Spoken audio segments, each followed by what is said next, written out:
হোলির আগে আজকে আমরা গেছিলাম হোলি খেলতে। আমাকে তো উঠলো ভাই কটক যায়। আর আজকে হোলি খেলায় মেইন টার্গেট ছিল আমাকে সুরদা। প্রথমে তো জম্বের পরিমাণে রং লাগালো, তারপরে জামাটাই ছিঁড়ে দিল। আর জানি এটা দেখলে অনেকের মনে অনেক কিছু মনে হবে, আসলে বাঙালি তো তিলের তাল বাড়াতে সময় লাগে না। এটা কি হচ্ছিল কি বা আমরা করতেছিলাম সব কিন্তু ভিডিওটার মধ্যে ক্লিয়ার করা থাকবে। কিন্তু রং খেলতে গিয়ে কি এমন হলো যে রিঙ্কি কান্না করতে বাধ্য হলো, আর কেনই বা আমি অজ্ঞান হয়ে গেছিলাম সবটাই কিন্তু তোমাদের বলবো। তার আগে চলো পুরো ভিডিওটা প্রথম থেকেই শুরু করি। তো হ্যালো এভরিওয়ান, তোমরা তো সবাই জানো আমাকে পুলক কেমন। কয়দিন ধরে শুধু মনটা কষে রং খেলবো কিন্তু সময় সুযোগ কিছুই হচ্ছে না। আজকে ফাইনালি সময় হয়েছে, আজকে আমরা খেলবো রং খেলা। কিন্তু অনেকদিন বাকি, তখন পরে যাবে প্রচন্ড গরম। ঠিকঠাক করে খেলতে পারবো কি না পারবো ঠিক নেই, তাই ভাবলাম আগের থেকে একটু অনেক খেলে রাখি। আর বছরে যে একবার খেলতে হবে এরকম তো কোনো কথা নাই। তাই প্রথমে রিঙ্কিদের বাড়ির পেছনে গেলাম রং খেলবো বলে, কিন্তু ওই এত অন্ধকার আর পাড়ার কুসুটি কাকামা গুলো এরকম ভাবে তাকাইছিল যেন খাইয়ে ফেলবে। বাধ্য হয়ে চলে আসলাম আরেক জায়গায়। আস্তে আস্তে শুরু হয়ে গেল আমাকে ন্যাকামো মার্কা রং খেলা শুরুতে কিন্তু মেয়েরা সব এরমই রং খেলে। আর এক জায়গায় যাবো বা সাজবো গুজবো, আর আমাকে সাপড়ি মার্কা র্যাম্প ওয়াকটা দেবো না, এ তো হতেই পারে না। তাই একটু র্যাম্প ওয়াকটা দিয়ে নিলাম। গাই যতই মিথ্যে রং খেলা হোক না কেন, রং খেলবো নাচবো না, এ তো হতেই পারে না। তাই গান চালাই দিয়ে আমাকে ভাঙাচোরা ডান্সটা শুরু করে দিলাম। আর আমাকে নাচ দিয়ে ছেলেগুলোও চলে আসলো, তাই সবাই মিলে একটু নাচে নিলাম। আর ওরে নাচ রে ভাঙাচোরা নাচ, গান তো দিতে পারতেছে না, কপিরাইট খাই যাবে এই ভয়। না হলে দেখানোর সাথে সাথে একটু শোনায়ও দিতাম।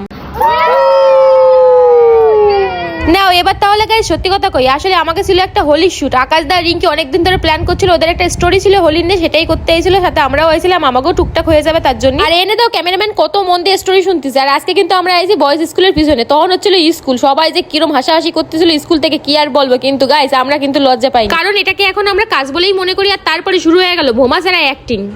কি সুন্দরী, মুখটা খোলো একটু দেখি। চশমাটা খোলো দেখি। কি দাদা পছন্দ হলো?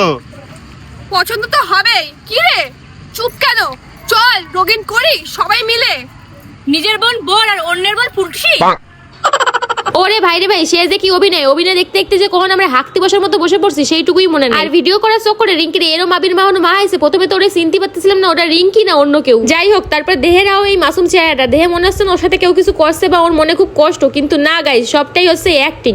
তাই কিরম লেভেলের অ্যাক্টিং করতে পারে নিজেরা একটুখানি ভাবো। একটু করে অ্যাক্টিং করতেছে, দেখে যাচ্ছে ওর অ্যাক্টিংটা ঠিক হচ্ছে কিনা। ওরে দেহে আমরা হাসতে একেবারে পাঠাই গেছি। তো হোলি তো চলেই আসলে, হোলিতে তোমাদের কার কি প্ল্যান অবশ্যই কিন্তু কমেন্ট করো। এর মধ্যেই আমাকে ভোলাভালা জামাই বাবুটা আমাকে মধ্যে উদয় হলো, মানে তিতলির বর সুরদা। ওরে পায়ে সবাই মিলে এমন রং মাখালো যে একেবারে ভূত বানায় চাললো। দেহ দিন চিনতে পারো কিনা, ভিডিও চক করে যে আর কি করতে হবে ভগবানই জানে।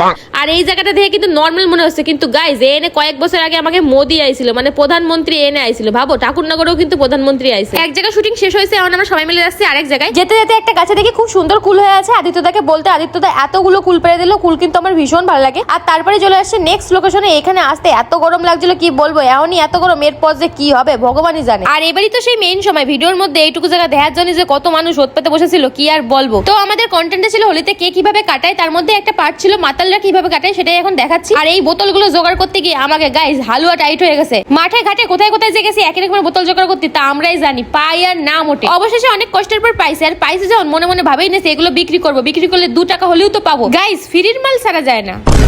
पहले बता ये मुझसे प्यार करती है क्या नहीं?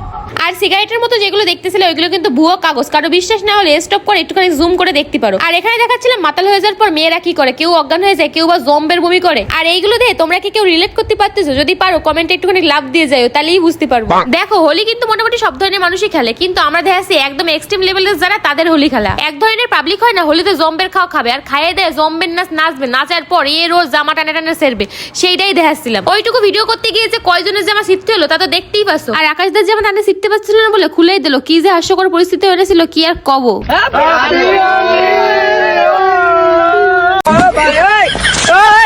আর সুরতারে দেখে মনে আসছে কয়েক পাক বাংলা খায় হোলি খেলতে নামছে। সারাদিন এরকম রঙ্গ তামাশা করে আমাকে ভিডিও বানানো শেষ হলো, এখন কুল খাতে খাতে যাচ্ছে রিঙ্কির বাড়ি। যেদিনকে ভিডিও করতে যাই না কেন খাওয়া দাওয়া তো মাথায় ওঠে, তার জন্য পেয়ে গেছে জম্বের খিদে। তার জন্য তাড়াতাড়ি করে রিঙ্কি আমাদের ম্যাগি বানিয়ে দিল। আর এই দিনকে বর্ষার শরীরটা ভীষণ খারাপ ছিল, তাই ও এখন ঘুমাচ্ছে। আর গাইস সামনে যেহেতু আমার অ্যানিভার্সারি, তার জন্য শাড়ির ফলস পার লাগবে বলে চলে এসেছি বাজারে ফলস পার কিনতে। ওখান থেকে চলে গেলাম টুকটাক কিছু ফল কিনতে। আগেই তো বললাম বর্ষার শরীরটা ভীষণ খারাপ ছিল, ওর জন্যই ফল কিনতে এসেছিলাম। তো আজকের ব্লগটা এইটুকু। তোমাদের কেমন লাগলো অবশ্যই কিন্তু কমেন্ট করো। ভালো লাগলে লাইক কমেন্ট শেয়ার করতে ভুলো না। আজকের মতো টাটা।